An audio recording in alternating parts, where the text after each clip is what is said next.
पाप करना कैसे पाप है। एक राजा ने ब्राह्मणों को महल के आंगन में भोजन करा रहा था।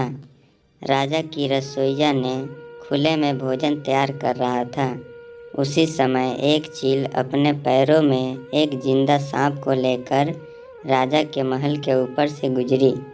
तभी पंजों में दबे सांप ने अपनी आत्मरक्षा में चील से बचने के लिए अपने फन से जहर निकाला। तब रसोइया जो ब्राह्मणों के लिए खाना पका रहा था, उस खाने में सांप के मुख से निकली जहर की कुछ बूंद गिर गया। किसी को कुछ पता नहीं चला। फलस्वरूप वह ब्राह्मण जो भोजन करने आए थे, उन सब के जहर खाने के कारण ही मौत हो गई। अब जब राजा को सारे ब्राह्मणों की मृत्यु के बारे में पता चला, तो ब्रह्म हत्या होने से उन्हें बहुत दुख हुआ। ऐसे में अब ऊपर बैठे यमराज के लिए भी यह फैसला लेना मुश्किल हो गया है कि इस पाप कर्म के फल किसके खाते में जाएगा। पहला, राजा जिसको पता ही नहीं था कि खाना जहरीला हो गया है, या दूसरा रसोइया जिसको पता ही नहीं था कि खाना बनाते समय वह जहरीला हो गया है, या तीसरा वह चील जो जहरीला सांप लिए राजा के महल के ऊपर से गुजरी, या चौथा वह सांप जिसने अपनी आत्मरक्षा में जहर निकाल दिया। कई दिनों तक यह मामला यमराज की फाइलों में अटका रहा। फिर कुछ समय बाद कुछ ब्राह्मण राजा से मिलने उस राज्य में आए और उन्होंने किसी महिला से महल का रास्ता पूछा। उस महिला ने महल का रास्ता तो बता दिया, पर जाने के साथ साथ ब्राह्मणों से यह भी कह दिया कि देखो भाई, जरा ध्यान रखना, वह राजा आप जैसे ब्राह्मणों को खाने में जहर देकर मार देता है।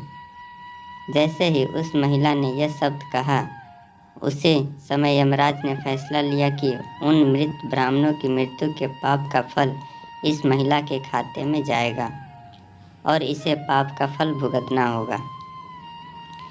यमराज के दूतों ने पूछा, प्रभु ऐसा क्यों, जबकि उन मृत ब्राह्मणों की हत्या में उस महिला की कोई भूमिका भी नहीं थी। तब यमराज ने कहा कि भाई देखो, जब कोई व्यक्ति पाप करता है तब उससे बड़ा आनंद मिलता है।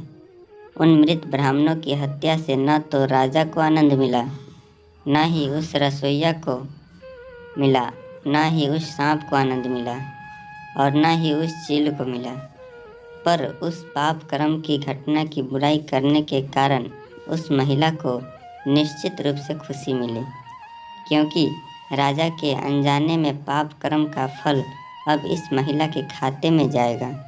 बस इसी घटना के तहत आज तक जब भी कोई व्यक्ति किसी दूसरे के पाप कर्म का बखान बुरे भाव से करता है, तब उस व्यक्ति के पापों का हिस्सा उस बुराई करने वाले के खाते में डाल दिया जाता है। अक्सर हम जीवन में सोचते हैं कि हमने जीवन में ऐसा कोई पाप नहीं किया, फिर भी हमारे जीवन में इतनी तकलीफ़ें क्यों आई।